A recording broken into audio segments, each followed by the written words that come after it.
I'm going to talk to you about the young people who are trying to get into their family businesses. Most of the large businesses in India are family businesses.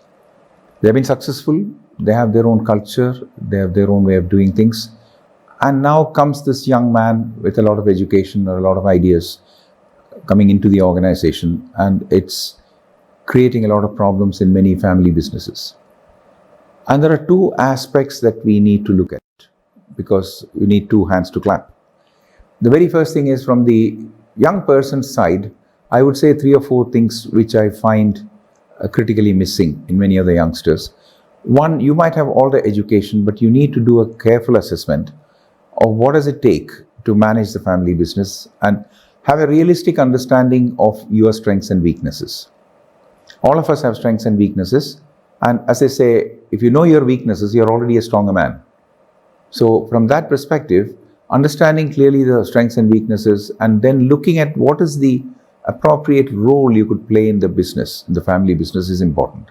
Not everybody can be the CEO, not everybody can be the next CFO or marketing manager. You need to look at that. So being realistic about it and understanding your own strengths and weaknesses is definitely one part of it. The second part of it is also starting to look at how do you relate to the people already in the business. They may be relatives, they may be friends, they may be father, grandfather, uncle who have built these businesses. And there the most important part is the relationship building with them, and communications play a large role in it. Not only just the fact that you communicate, but the quality of the communications. A lot of times listening skills play a large role because they have all been successful in their own right. Just sitting with them and listening to them say, how did you build this as an entrepreneur, might be extremely instructive for people who want to become an entrepreneur. And communications also is about influencing. With strong communication skills, which one needs to build, you can influence people. So that is also an important aspect of getting into a family business when you have to work with people. The third issue is you cannot cut off somebody who has been doing a business either emotionally, physically, or financially of a business. And there are smart ways of doing it. Instead of a person leaving and again coming back to office and interfering with the work, there can be smarter ways of doing it to say, I want your advice, can I come and meet you every Friday, for example? So all the important issues, especially where I sense a bit of weakness in me, I make a list of those things, go and sit with the person who's built this business and say, what's your advice on this? How do I do this? And that will build a very strong bond between the new person and the person who's leaving, and they'll be more than supportive if you do that. And that's the third part which we need to look at from a person who's entering the business. Now, there is also an important aspect which we need to talk about in terms of person who's leaving the business. Many a time people are not ready to leave the business. So if you want to build succession, the person, the CEO or the owner, has to make a mental commitment to say that I will leave this business by this date. And that's when you can build succession and be very clear with people, and then have targeted development for the people who will be taking those positions.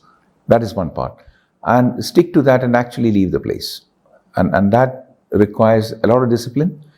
But if you look at it, the sustainability of a business, the profitability of a business, and the growth of a business depends on strong continuity. Now, the last thing that creates a lot of friction in companies when young people come in is the rate of change. Naturally, a new person coming into the organization wants to make changes. He's not taking over to run the company as it was run before, and doesn't make sense.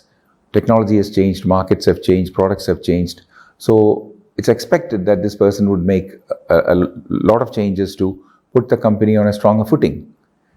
But how do you go about it is very important. The pace of change, for example, the rate of change, and how quickly or slowly you put these changes. How do you build coalitions around you to support the change you're doing? They are political skills. Building those coalitions, building the supporters for the change, and gradually driving that change, and also dealing with people who oppose the change and people who are against the change is also an important aspect of that management. And sometimes, unfortunately, one has to be brutal in those areas because you cannot go in two different directions. So managing change involves a lot of very subtle activities and strong leadership skills. And it will make sense for a young entrepreneur who's joining family business to take a professional program and get very highly skilled in terms of change management and communications and power and politics.